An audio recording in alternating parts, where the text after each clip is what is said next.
Vamos a comenzar nuestro segundo día de curso. Tenemos unos presentadores, unas charlas muy interesantes. Así que quiero dejar con ustedes a la doctora Elena Lamperti, quien nos ayudará a moderar esta sesión de la mañana. Profesora Lili. Muchas gracias, doctor Zúñiga. Un placer para mí participar en este curso de verano y darle la bienvenida hoy día a nuestros invitados. La verdad que la jornada de ayer ha sido bastante auspiciosa y hoy día esperamos que también haya mucha retroalimentación y participación de parte de ustedes, que son a quienes está dirigido este curso.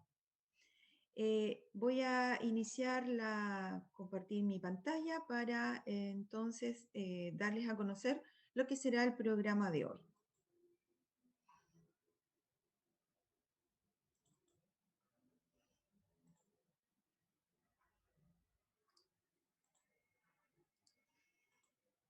Si me confirman si estamos correctos proyectando en pantalla completa. Sí, muy bien. Perfecto, muchas gracias. Bien, vamos a disminuir esto y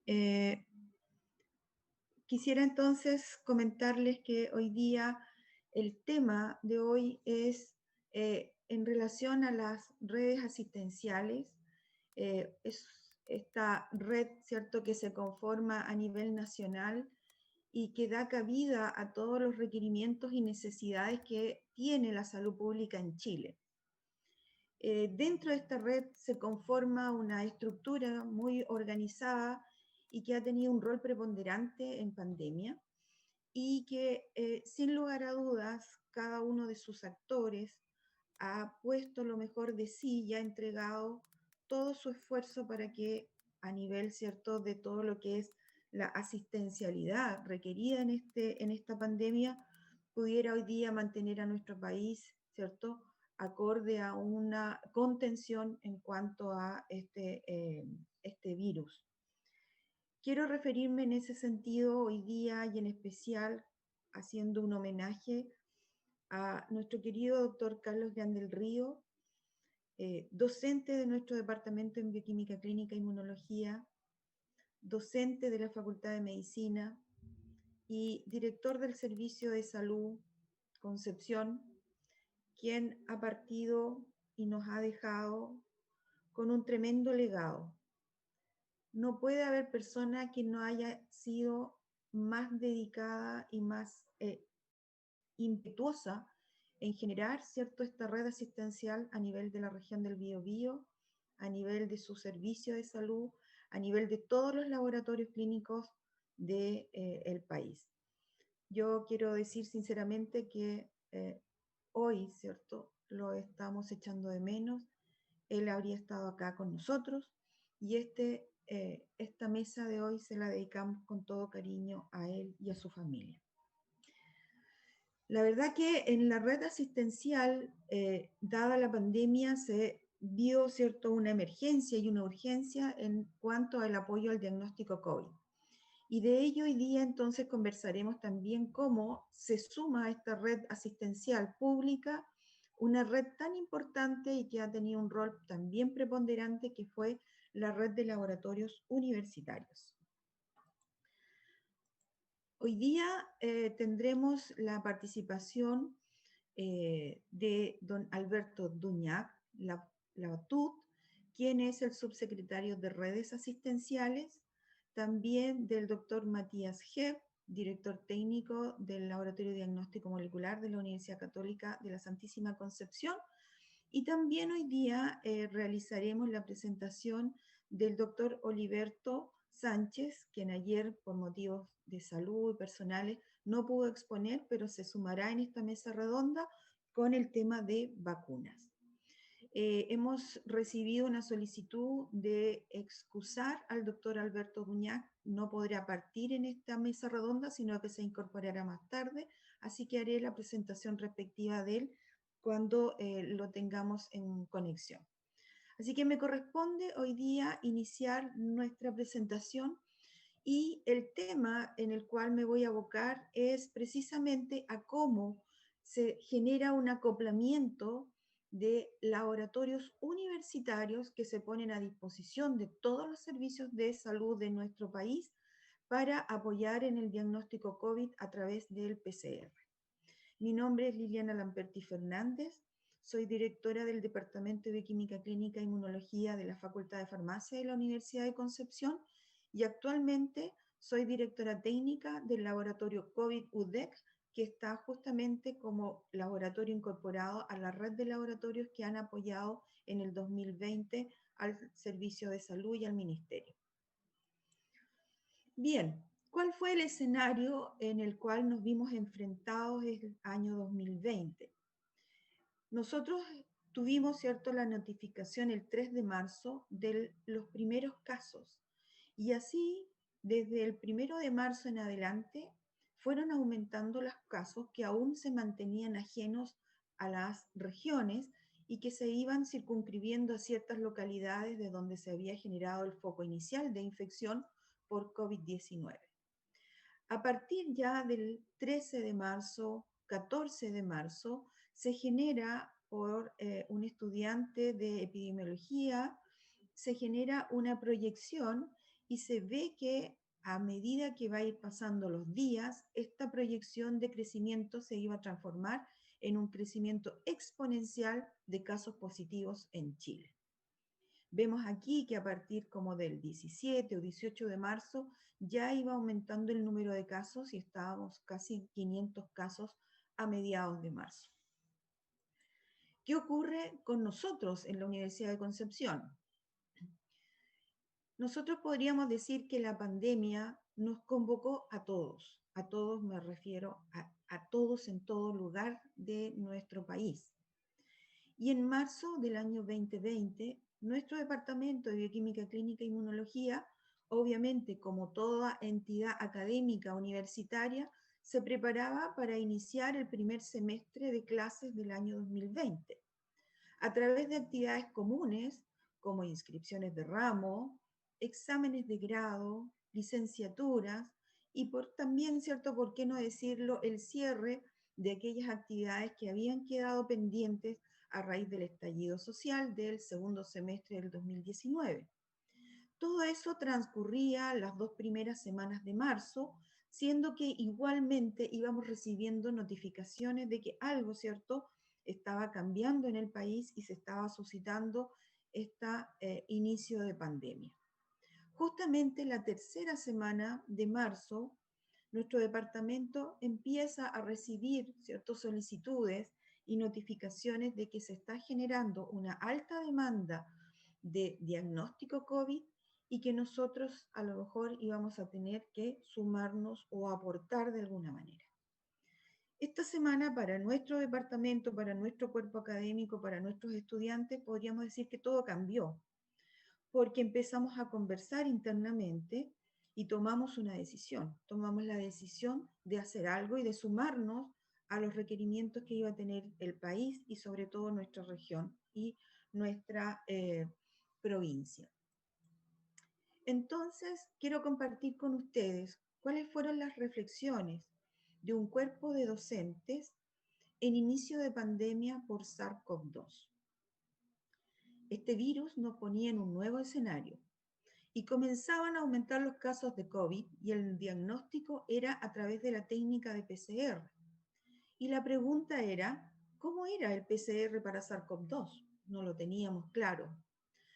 Además, la región del Biobío cuenta, ¿cierto?, con un centro de referencia que es el laboratorio clínico del Hospital Guillermo Grant Benavente, pero no sabíamos qué capacidad tendría este centro de referencia ante la demanda creciente del examen de COVID o de PCR.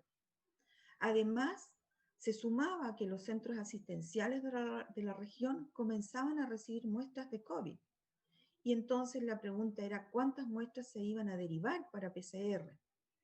Y una pregunta no menor, nosotros desde la mirada de las universidades y colegios, ¿cierto?, se comenzaban a suspender las actividades académicas, presenciales, y la pregunta era, ¿cómo se realizaría la docencia Y para nosotros no era una pregunta menor, porque ese es nuestro quehacer en el día a día.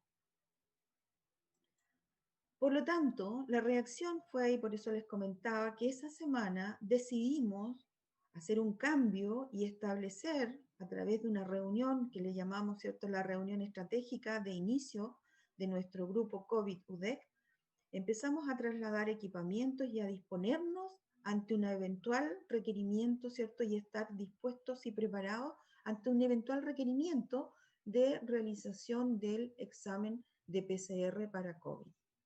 Fue así que esta fecha, ¿cierto?, marcada como 21 de marzo, nos pone en un escenario distinto y finalmente el 23 de marzo se ve un cartel que es colocado en el frontis de nuestra Facultad de Farmacia, en pleno campus, ¿cierto? Un cartel que para nosotros, ¿cierto?, significó un cambio radical.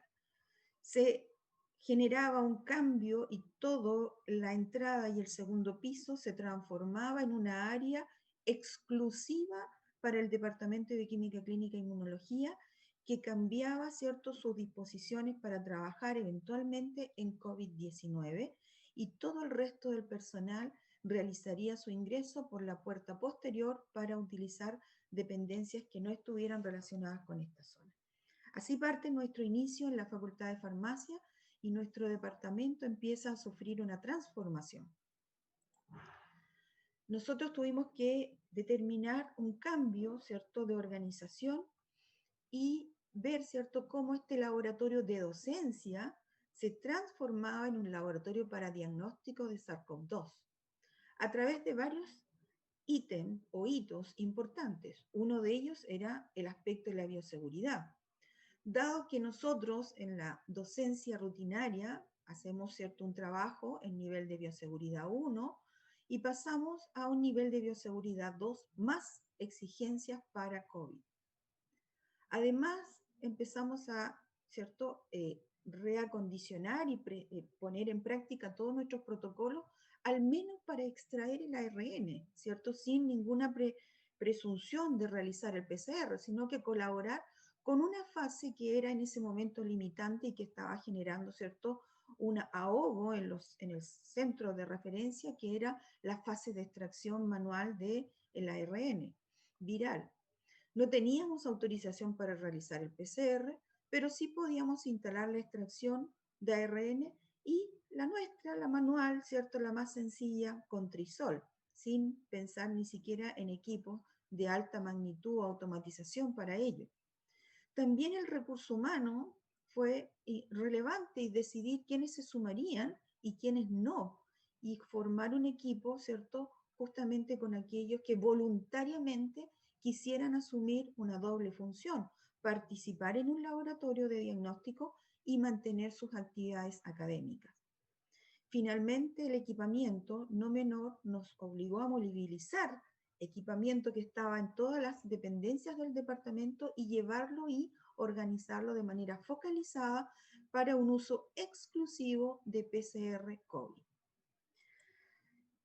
El avance de nuestras nuevas, ¿cierto?, funciones autogeneradas nos fue generando, ¿cierto?, un cambio dentro de nuestro quehacer, y primero que nada, y lo más importante para nosotros, fue establecer los nuevos protocolos de bioseguridad, aplicando, ¿cierto?, los correctos usos del procedimiento de lavado de manos, solicitando, ¿cierto?, que ahora nos facilitaran trajes, y nosotros conseguimos esos trajes para poder a lo mejor tener un mejor aislamiento ante un ente viral que desconocíamos, y por sobre todas las cosas, utilizando de manera muy rigurosa todos los elementos de protección personal, los cuales en un principio nos hacían ver, ¿cierto?, tan distintos y tan extraños, y hoy día es algo tan común para nosotros en el día a día. En cuanto al recurso humano, yo creo que aquí está el punto clave de los laboratorios de la red de universidades. El recurso humano ha sido el elemento más valioso que hemos tenido como equipo. Esta entrega, esta dedicación, este este ánimo de participar incondicionalmente y de sumarse a algo totalmente desconocido. El recurso humano se fue sumando y fuimos, ¿cierto?, generando en paralelo a la construcción de este laboratorio la asignación de funciones. ¿Quiénes tomarían el rol de hacer la lisis? El contacto más directo con el virus, con una muestra real, ¿cierto? Y aquí tenemos el equipo de lisis, manejando material biológico, virus vivo. Los que se harían cargo de la extracción, y aquí vemos en el área, aquí está el doctor Felipe Zúñiga y el bioquímico Héctor Contreras, ¿cierto?, candidato a doctor. Ellos dijeron, nosotros vamos a entrar a la sala de lisis. El área de extracción, aquí vemos al doctor Daniel Durán y a la doctora Bárbara Alarcón, candidata también, el estudiante de doctorado. Ella, ¿cierto?, ellos aquí tomando el rol de extracción manual, y aquí por este otro lado al doctor Enrique Guzmán y también candidato a magíster, el tecnólogo médico Sebastián Gutiérrez, ¿cierto?, aprendiendo a utilizar toda esta nueva maquinaria de bioseguridad y de protocolos que eran totalmente desconocidos y que nos hacían, ¿cierto?, tomar un nuevo desafío. También en cuanto a recursos humanos, aquí vemos, ¿cierto?, a nuestra gran participadora, doctora Lisca Caviedes. Ella, ¿cierto?, se hizo cargo inmediatamente del PCR, dijo, aquí estoy yo para hacer el PCR, dentro de esta sala que se adecuó específicamente para PCR, ¿cierto?, con el equipamiento con el que hoy día estamos trabajando y con el que nos ha generado grandes desafíos en cuanto a protocolos de implementación de nuevas técnicas de PCR y también, ¿cierto?, los protocolos de extracción. Entonces se iba sumando la bioseguridad, se iba sumando el recurso humano y también, ¿cierto?, estos protocolos que partieron aquí en una pizarra, ¿cierto?, cómo realizar la extracción, revisando en equipo, cada uno colocando y aportando para definir nuestro primer aporte. Y nuestro primer aporte fue que teníamos que validar una técnica de extracción de ARN con reactivo de trisol, que hoy día suena, ¿cierto?, quizás irrisorio, pero era nuestro primer aporte y queríamos verificar si esa extracción era verificable contra el referente que era el Hospital Guillermo Brand Benavente. Por lo tanto, recibimos colaboración tanto del hospital a través del bioquímico don Iván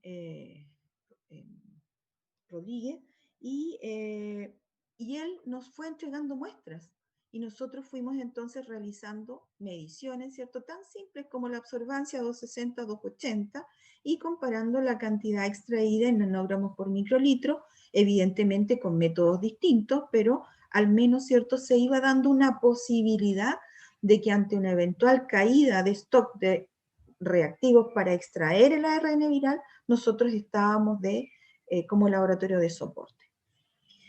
Eso nos fue dando más seguridad, nos fue dando, ¿cierto?, competencia en el tema y finalmente se hizo una reunión con varios laboratorios de los hospitales a los quienes nosotros podíamos hacer el soporte, ¿cierto? Y esta reunión fue una reunión estratégica para consensuar los primeros protocolos de extracción manual de ARN y de PCR, con el laboratorio referente de la región del Biobío del Hospital Guillermo Gran Benavente, a cargo del bioquímico Iván Rodríguez, con el laboratorio del Hospital Higueras de Talcahuano, cuya directora técnica es la bioquímica Isabel Muñoz, y también con el laboratorio de anatomía patológica UDEC Hospital Guillermo Gran Benavente, con la bioquímico Susana Pineda.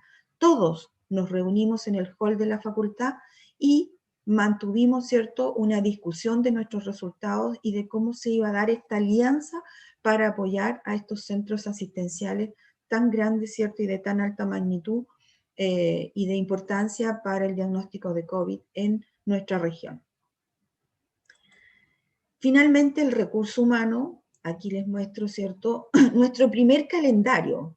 Aquí está nuestra primera, disculpen, nuestra primera distribución de cómo nos íbamos a organizar, y aquí está el lunes 6 de abril, 7 de abril, y así empezamos a trabajar todos a quienes aquí indico, el doctor Felipe Zúñiga, el doctor Claudio Aguayo, la doctora Estefanía Nova, el doctor Daniel Durán, el doctor Enrique Guzmán, la doctora Lisca Caviedes, el doctor Alejandro Vallejos, la bioquímico y magíster Daniela Castillo, candidato a doctor Héctor Contreras, magíster, Sebastián Gutiérrez, candidato a magíster, Bárbara Alarcón, también magíster y candidata a doctor, bioquímica, Pedro Alarcón, bioquímico, también candidato a doctor, la doctora Valesca Ormazábal, también especialista en laboratorio clínico, don David Zúgel en la parte administrativa, todos docentes, estudiantes, ¿cierto?, que se abocaban como recurso humano a conformar este nuevo laboratorio.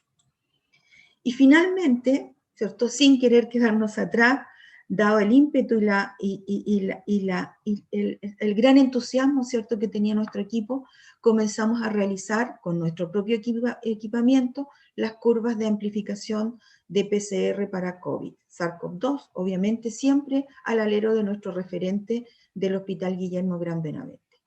Con estas curvas, ¿cierto?, y con estas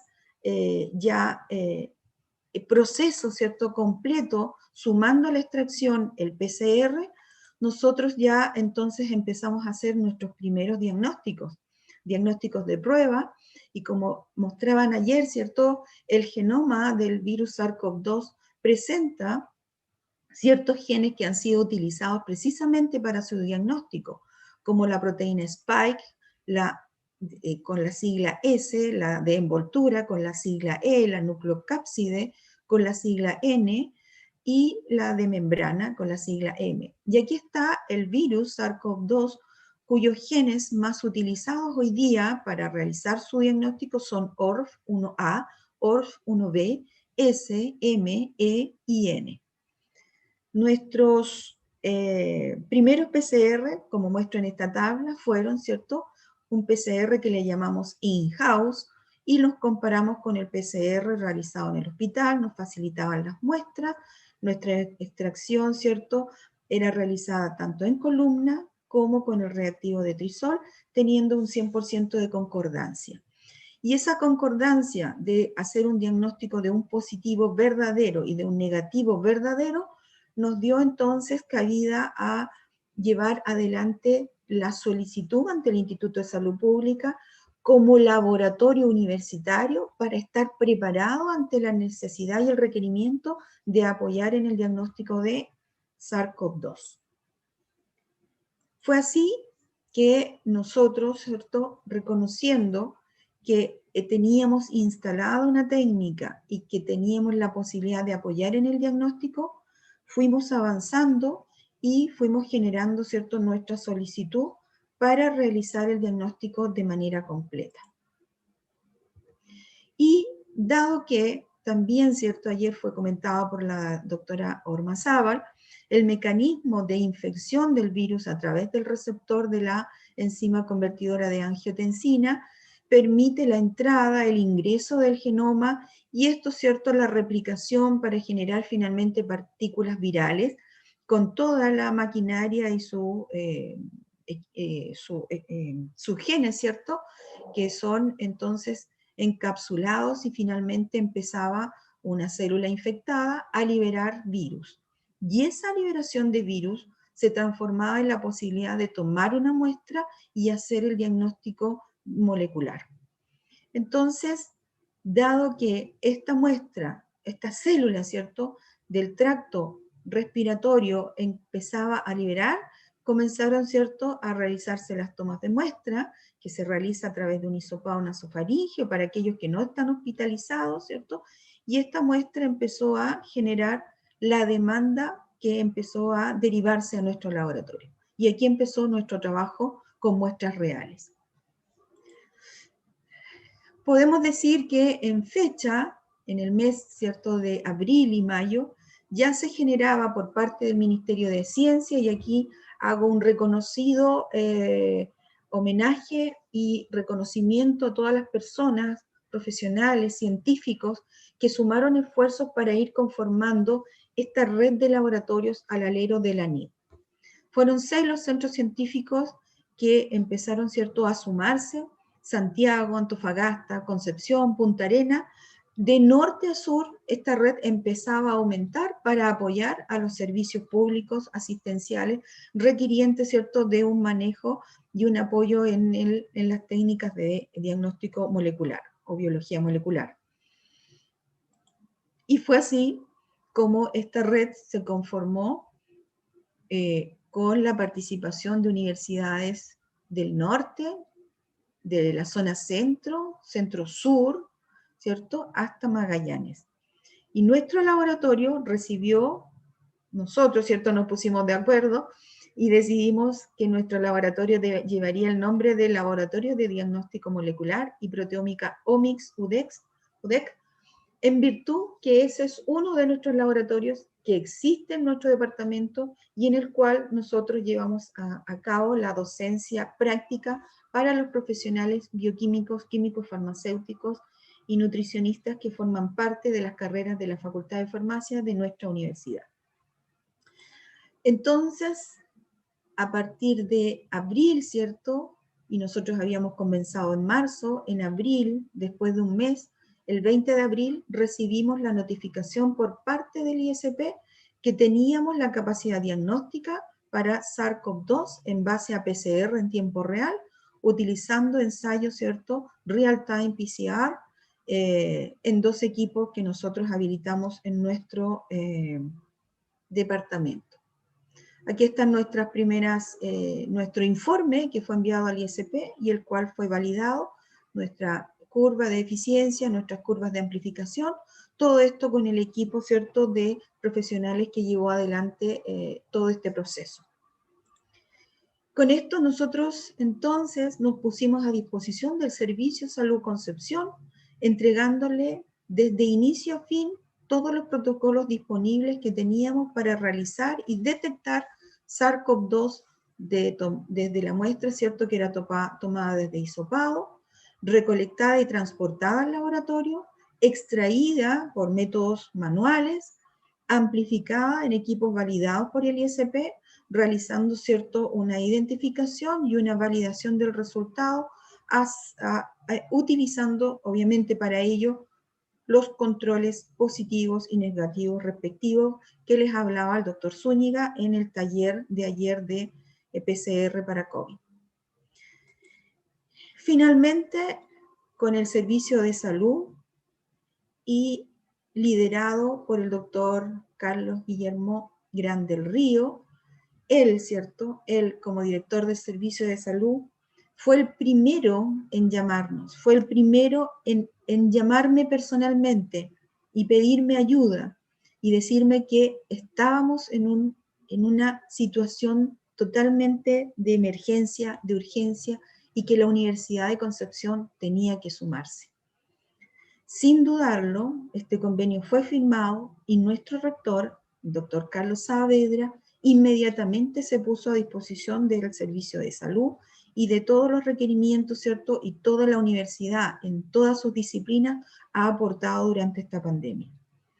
Nuevamente, vuelvo a reiterar en la persona del doctor Gran esa visión, ¿cierto? Esa mirada tan visionaria de saber que había que sumar a la red a todos, totalmente, ¿cierto?, a los servicios asistenciales públicos y privados y a las universidades para aumentar la capacidad diagnóstica. Él siempre me pedía más. Siempre me dijo, ¿cuál es la capacidad? 100, quiero 200. ¿Cuál es la capacidad? 400, quiero 800. Entonces, debo decir que él ha sido, ¿cierto?, el impulsor de que nuestros esfuerzos siempre sean y serán, ¿cierto?, con esta mirada de una visión, ¿cierto?, de una visión de servicio a la comunidad. Bien, el doctor vino a nuestras dependencias a agradecernos personalmente, estuvo con nosotros, visitó nuestro laboratorio y como siempre nos instó a seguir adelante y en eso estamos. Y esta es una foto que tendremos con mucho cariño presente de lo que fue su última visita a nuestra facultad. Bueno, nuestra partida como laboratorio fue sorpresiva, porque nosotros pensábamos que íbamos a partir, ¿cierto?, apoyando a los requerimientos de los centros de salud del Servicio de Salud Concepción. Sin embargo, era en esa fecha, en abril, mayo, junio, cuando los requerimientos fueron necesariamente desde la región metropolitana. Y los servicios de salud metropolitanos sur, norte y oriente comenzaron a derivar muestras hacia aquellos laboratorios que pudieran apoyar al diagnóstico, dado que estaba totalmente desbordada la capacidad de diagnóstico en Santiago. Así que empezamos a tener, ¿cierto?, día a día, a recibir diariamente desde Santiago cooler con una cantidad impresionante de muestras que empezamos a procesar.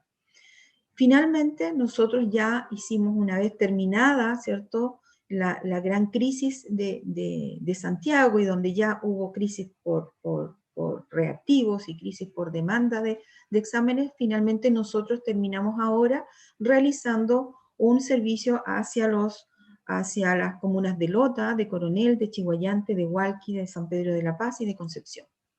Aquí hay una breve descripción de nuestros resultados, de lo que hicimos durante el 2020.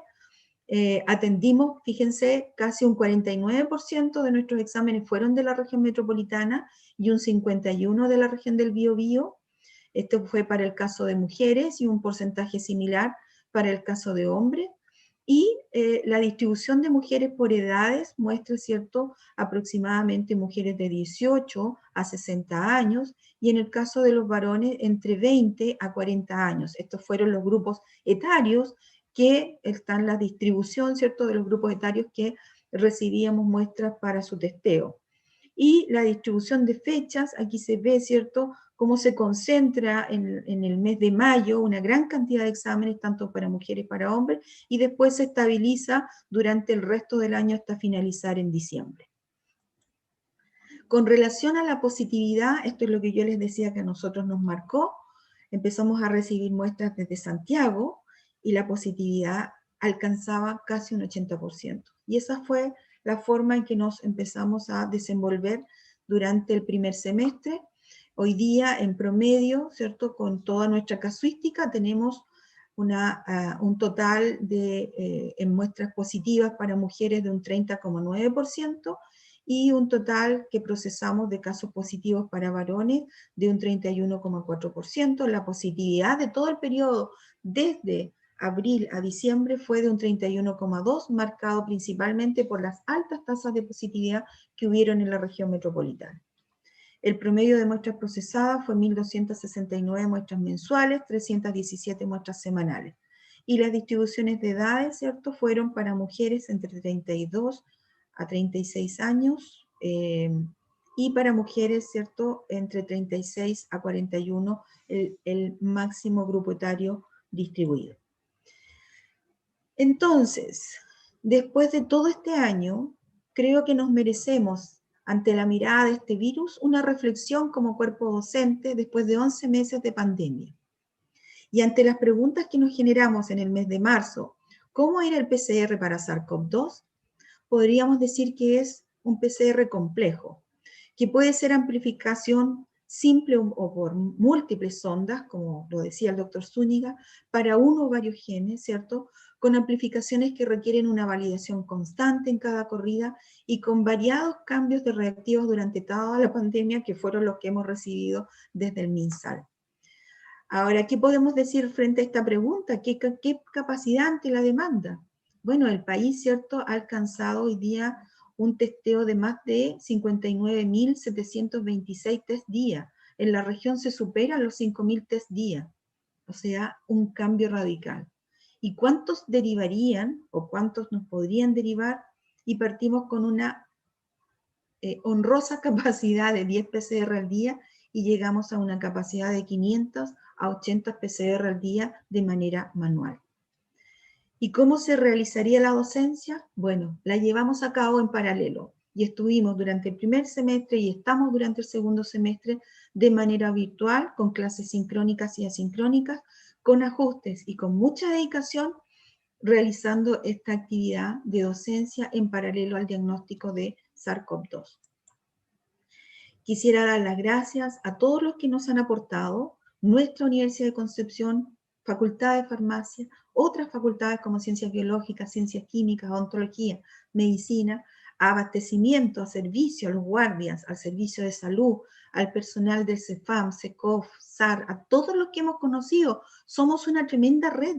Hoy día nos conocemos entre todos los CEFAM de la región, entre todos los CEFAM de nuestras comunas. Esto es impresionante y es un hito importante cómo la universidad se ha vinculado con la sociedad, cómo nos hemos transformado en un ente, ¿cierto?, que conversa y que ayuda a su comunidad. Encargados de red de laboratorio, la bioquímica Patricia Cepeda y el bioquímico Pablo Begeloa, y todos los jefes de laboratorios, tanto clínicos, laboratorios clínicos públicos y privados. A mis colegas los quiero agradecer, a mis colegas bioquímicos, tecnólogos médicos, por sumarse a esta iniciativa, por hacerlo de manera desinteresada, a los estudiantes de posgrado, de magíster, de doctorado, al personal administrativo, al personal de la vicerrectoría y a las familias. Por eso, quédate en casa. Muchísimas gracias.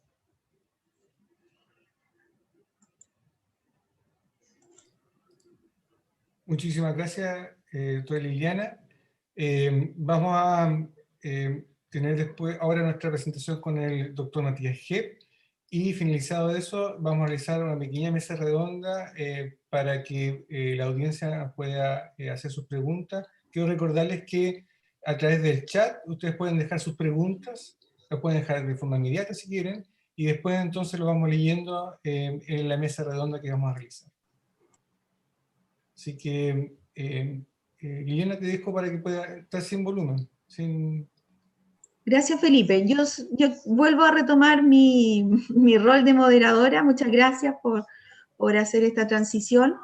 Y me quiero tomar solo un breve minuto para presentar a mi colega, el doctor Matías Gepp.